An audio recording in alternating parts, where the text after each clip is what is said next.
মেয়ের মৃত্যুর খবর শোনার পর বাবা শুধু চেয়েছিলেন এর বিচার, কিন্তু সেই লড়াই আর শেষ পর্যন্ত দেখা হলো না তার। কন্যার মৃত্যুর ২৪ ঘন্টা না পেরোতেই শোকে ভেঙে পড়ে মারা গেলেন বাবা। এক মৃত্যুর শোক ছাপিয়ে গেছে আরেক মৃত্যুর কান্নায়।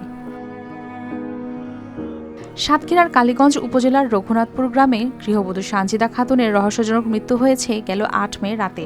পরিবারের দাবি, স্বামীর বাড়িতে পরিকল্পিতভাবে হত্যা করা হয়েছে তাকে। প্রায় ২০ বছরের সংসারে রয়েছে তাদের ২ সন্তান। আমার ভাইকে জামাই মারতে মারি ফেলি, যখন মাটার ফেলে এবার সেই সঙ্গে আমার স্বামীও চলে গেছে। আমি তোমার কাছে সঠিক বিচার চাই। স্বজনদের অভিযোগ, সানজিদার মাথা সহ শরীরের বিভিন্ন স্থানে ছিল আঘাতের চিহ্ন। তাই এটি আত্মহত্যা নয়, বরং পরিকল্পিত হত্যাকাণ্ড বলেই দাবি তাদের। আমার বোনকে হত্যা করেছে, আমার সেই সঙ্গে আমার বাবা মারা গেছে। এই দুইজনের বিচার আমরা সঠিক, ২ হত্যার বিচার সঠিকভাবে চাই। তবে অভিযোগ আছে, ঘটনার পর নিহতের ভাই থানায় হত্যা মামলা করতে চাইলেও নেওয়া হয়েছে আত্মহত্যায় প্ররোচনা মামলা। এছাড়াও অভিযোগে ৫ জনের নাম থাকলেও পুলিশ এজাহারে উল্লেখ করেছেন ২ জনকে। মামলা লিখবে না বলছে, ৩০৬ ধারার মামলা দেবো, অ্যাটেম্প টু মার্ডারের মামলা হবে না। আমরা তদন্ত করে দেখবো, তারপরে অ্যাটেম্প টু মার্ডার মামলা দেবো। এই নিষ্ঠ নির্যাতন যে মার যে হত্যা হয়েছে, এটা নিয়ে আমরা গতকাল থেকে দেখছি প্রশাসন এটা নিয়ে টালবাহানা শুরু করে দিয়েছে। যেটা ইজাহার হয়েছে সেই ইজাহারের পরিবর্তে তারা আরেকটা ইজাহার করেছে।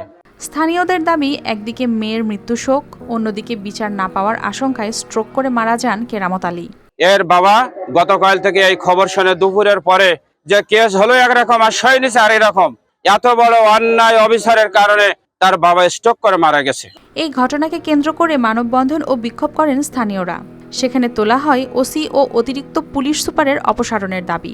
আমরা বিশ্বাস করি বর্তমান সরকার এই আইনের শাসন প্রতিষ্ঠা করার জন্যই এই হত্যাকাণ্ডের সঠিক নিরপেক্ষ তদন্তের মাধ্যমেই বিচারের রায় কার্যকর করবে। তবে ঘটনাটি গুরুত্বের সঙ্গে তদন্ত করা হচ্ছে এবং আইনি প্রক্রিয়া অনুযায়ী ব্যবস্থা নেওয়া হবে, জানিয়েছেন এই কর্মকর্তা।